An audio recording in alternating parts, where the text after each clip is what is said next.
Okay, so I want to begin going over briefly your notes for the Constitution test, which will be for Orange Day, December 11th, and for Brown Day, December 12th. We begin with Article 1, Section 1. This is a discussion of the legislative branch. As you see in the notes, there are two houses, the Senate and the House of Representatives. Both of this information regarding the number of senators and representatives is important. You need to remember Section 2, that they are directly elected every 2 years. The age requirements, time as citizen, resident of the state, should know our number of our district, and of course our representative, which is John Boehner. Apportionment is according to population. This is how with the House of Representatives that each district is put together. Districts are apportioned after a census reflecting the population. Now, sole power of impeachment sole power of impeachment is initiated by the House of Representatives.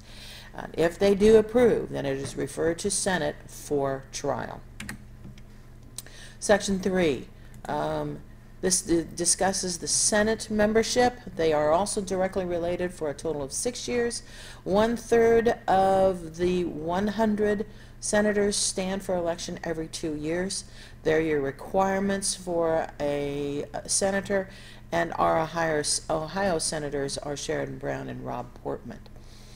Again, this discusses the impeachment part of the Congress. Senate has the sole power to try impeachment, and there must be a 2/3 vote necessary to remove from office. If it is the president that's being impeached, then the Chief Justice of the Supreme Court will preside as judge for the impeachment of the president. Okay, the Section 4 discusses the laws for governing elections. Federal elections are held by every state. Congress enacts laws to regulate. Section 5 discusses quorum and what is needed for a quorum. And a quorum is the number needed for a meeting to be legal. At the same time, there are rules of Congress, and they must publish journals listing bills passed and amendments made and votes taken. And it's just like a secretary's notes. They have to keep their notes. Okay, Section 6, these are immunities and salaries. Members are protected from criminal and or civil liability in the performance of legislative duties. To preserve separation of powers, no member may be appointed to an executive or judicial office, and salary may not be increased during a term. Okay, Section 7, either House can and may introduce a bill, but only the House can originate or begin a tax bill, but the Senate can amend. Both houses must support to become a law. All right, this is the presentment clause, and along with this you will have to remember the graphic organizer that I gave you, because that will be part of the test. For a bill to become a law, it must pass in identical form by the House, both houses, then signed or vetoed by the President, whichever. If he does veto, there's a 2/3 vote of Congress to override the veto, and of course that's 2/3 of the Congress must vote to override a veto. If Congress is in session, no president, and the President doesn't sign, but neither does he veto, then the bill becomes law. If Congress adjourns or is in recess, no presidential signature, then this is a pocket veto. Congress cannot override. Okay. All right, here is the breakdown for your graphic organizer.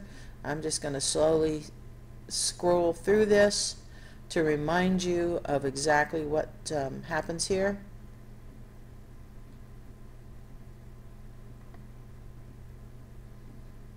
Remember, this conference action is all about making that bill identical. Once it's identical, it moves on to the House and Senate. They have to approve, and finally it moves on to the President, where he chooses either to sign or veto. And of course, if he is out of session, Congress out of session, then it's a pocket veto. If they're in session, it becomes a law. It passes. All right, Article 1, Section 8, these are the powers of Congress. They include taxes, the power to tax and spend money for national defense, borrowing, regulation of Congress. I'm not going into a great deal of detail here. Hopefully you are remembering. All right. Number 4, naturalization and bankruptcy. Money, counterfeiting, post office, patents and copyrights, creating courts, punishing piracies, felonies committed on high seas, declarations of war, raise and support Army and Navy, call the militia, govern District of Columbia, and 15, of course, which is the necessary and proper clause, or also known as the elastic clause, which allows the legislature to continue to make law even though it may not be specifically mentioned in the powers of Congress. There must be a connection in some way to the powers of Congress. These are called implied powers. Congress generally may assume additional powers not specifically listed in the Constitution. Here's the important thing. If there is a link to that power that is listed in the Constitution, they may assume additional powers. Okay. Of course, this can be very controversial in, for example, the Obama health care. Section 9, restrictions on congressional powers. This includes slave trade, habeas corpus, prohibition of a bill of attainder, and ex post facto. Definitions of both of those are right here, as well as habeas corpus. Congress cannot favor one state against another while regulating trade. This is also a restriction. Departments and agencies cannot spend money that has been appropriated by that has not been appropriated by Congress, and may not use money for any purpose except what has been specified. No one holding office may keep gifts, titles, or offices from any king, prince, or foreign state. Finally, Section 10, to protect national powers from state interference, no state may make a treaty, alliance, or confederation.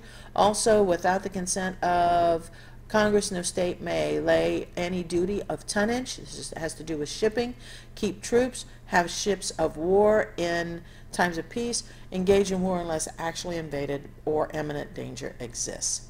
Okay, there's your notes. Everything in the notes are fair game to my questions on the test, so please study. It would be nice to see some excellent grades from all of you. Thank you.